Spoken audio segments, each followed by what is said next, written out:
जमिनीचे नोंदणीकृत खरेदी खत झाले, परंतु उतार्यावर नोंद केली नाही।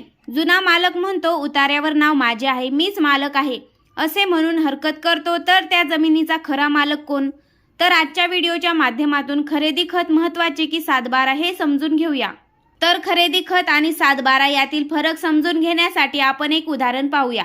एक शेत जमीन किंवा मिळकत असते। या जमिनीचा ए हा मालक असतो। यानंतर ए हा बी ला त्या जमिनीचे नोंदणीकृत खरेदी खत करून देतो। नोंदणीकृत खरेदी खत करून दिल्यानंतर बी कडून त्या जमिनीवर त्याच्या काही वैयक्तिक कारणामुळे उतार्यावर नोंद लावायची राहून जाते। या दरम्यान ए हा बी ला सदर जमीन ही माझी असून जमिनीच्या उतार्यावर माझे नाव आहे, त्यामुळे सदर जमीन तू करायची नाही, जमिनीत यायचं नाही असे सांगून जमिनीचा मालक अजूनही मीच असल्याचे सांगतो। सुरुवातीला ए ने बी ला नोंदणीकृत खरेदी खत करून दिले, तेव्हापासून ए हा सदर जमिनीचा मिळकतीचा मालक राहत नाही हे स्पष्ट होते। म्हणजेच त्या मूळ मालकाचा सदर जमिनीवर कोणताही हक्क व अधिकार राहत नाही। जर तो ए सदर जमिनीच्या वहिवाटीत हरकत किंवा अडथळा आणत असेल तर बी याला न्यायालयात जाऊन दाद मागण्याचे अधिकार आहेत, कारण त्याने केलेले खरेदी खत फक्त उतार्यावर नोंद केली नाही म्हणून तो त्या जमिनीचा मालक होत नाही।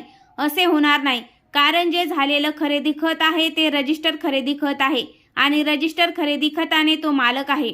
ए हा फक्त नामधारी मालक राहिलेला असून जमिनीचे सातबारे उतारे हे मालकीचे प्रूफ नसून जमिनीचे सातबारा उतारे हे फक्त कर गोळा करण्यासाठीचा कागद आहे, असा निर्वाळा सर्वोच्च न्यायालयाने देखील दिला आहे।